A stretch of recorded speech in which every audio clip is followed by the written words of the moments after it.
Folks, and thanks for showing up. My name is Dwayne Rifle. I'm with the Delaware County Healthcare District. I've been with the district about 24 years, and I was originally, when I first came on to the Healthcare District Board, I got on the board just at the tail end of the negotiation with the Sutter Health System in Sacramento. And at that point in time, a lot of the conversation that we had about building a new hospital, and I don't know how many of you were here when Seaside Hospital was down on Main Street, but one of the things that we were having was a problem getting doctors and qualified medical staff because of the condition that the old hospital was in.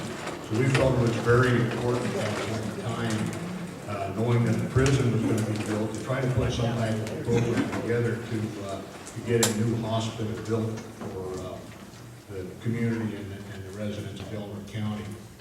Up until, I would say, probably 3 or 4 years ago, when we started seeing some changes, the relationship between the healthcare district and the community and the doctors was, I would say, very good. We worked together really well to have a good cohesive organization put together. I believe that this forum started out to be a debate, but no one showed up from Sutter Coast to get involved in the debate. So it's going to be, I believe, kind of an open forum here with the doctors who have done most of the research on the background studies on what has been going on with this regionalization and the idea that we may end up losing some of our local control. We have a very strong feeling that if we don't do something and do something pretty quickly to try to get that put on the back burner, that we may very well lose local input. I think most everyone in this room knows what happens and what has happened in Delaware County in the past when someone outside of Delaware County starts dictating to us.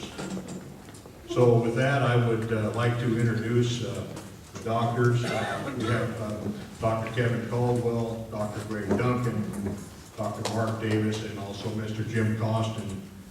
All of these gentlemen will be taking their turn at explaining some of the things that they have found out about this whole process. So, Dr. Caldwell will start.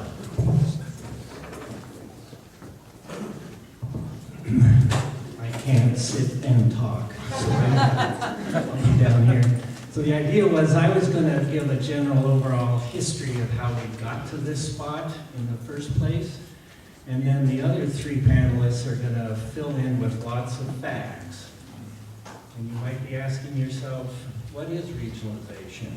How could it have gotten this far without me knowing about it? Do I even care about regionalization? And those would all be really good questions. And the reason that you don't really know much is because it's happening really fast. Sutter tried to slip this through without anybody knowing. And it was lucky we just caught it at the very end, and now we're running as fast as we can to try to catch up. And even though you've heard that it's been put on hold, don't be fooled by that. It could be changed in a second. So we gotta not let our guard down and keep going faster. You might also be asking, how could they do this? This is our community hospital. Isn't this a community asset that all of us should have a say in? And I'd say, yeah, it is. And they totally ignored that. And then you might ask, isn't Sutter Health a taxpayer subsidized corporation? Yeah, it is. Doesn't that give them special obligation to serve the community? Yes, it does. Did they totally ignore all that? Yes, they did. And it's so flagrant that it's almost like you can't believe it's happening when you see it happening right in front of your face. So if you feel like you're a little behind the ball here, don't feel bad. We all are, and we're all running as fast as we can to catch up. I was thinking before I start with the history, I was going to give a little more bio about myself. Not that you came here to listen to my family's life history, but I think another good question you might be asking is, who am I and why should you be paying any attention to me? And you could suffer through my little biography and then assume it basically applies to the other guys too, in terms of motivation for being here. In my case, a lot of you, my wife, Donna Sund, who's also a family practice doctor, we're both big city people. We met in family practice residency, and when we finished, we were sick of it. We had to get out of Southern California. She said, look, there's a place up in Crescent City that's looking. And I said, where is Crescent City? And she said, it's up north of Eureka. And I was like, wait a minute, north of Eureka, that's Canada. Place that. And she's like, no. So we drove up here, we met Dr. Casper, if you guys remember Dr. Casper, he was looking, and he drove in the morning and instantly fell in love with this place. I mean, this county is such a gem. I mean, we loved it, and it was more than the physical beauty, but it was the people that we met here. And it was like we were young and just starting a family, but you're like, God, this is the feeling we're going for. The sense of neighbors taking care of neighbors, a sense that, like I'm sure your life experiences, your first responsibility is to take care of yourself. But the second responsibility is to find your role in the community and work with your neighbors to make your community a better place. It's what these town hall meetings are all about. And we sensed that the moment we got to town. And by evening, we shook hands with Dr. Casper, we went home, packed up, and we moved here, and we never looked back. When we moved here, we had our 1-year-old daughter, and within 2.5 years, we had 2 boys. They were born here. They were actually born in the exact same hospital room, but one was born at Seaside and one was born at Sutter Coast. So they all grew up here, came up through the public schools. We stayed with Dr. Casper for 7 years. In 1991, we built Redwood Medical Offices, which is our private business. So now not only are we physicians in the community, but we're small business owners and managers.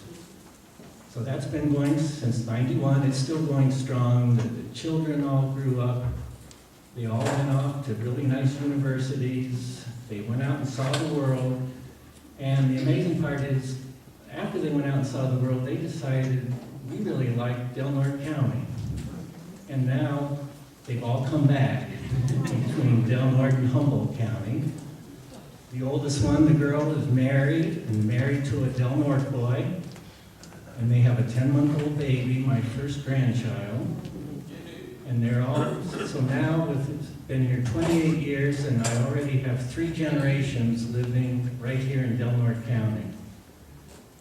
So what I was saying to them is, what motivates me? It's like, when I was sitting at one of these board meetings with the president of the West Bay region, and we were introducing ourselves, and I looked that guy in the eye and I said, the reason my opinion counts more than everyone else at this table is because I'm the only one at this table who's still going to be here in 30 years.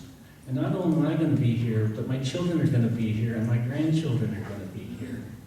That's what motivates me, is doing what's best for this community.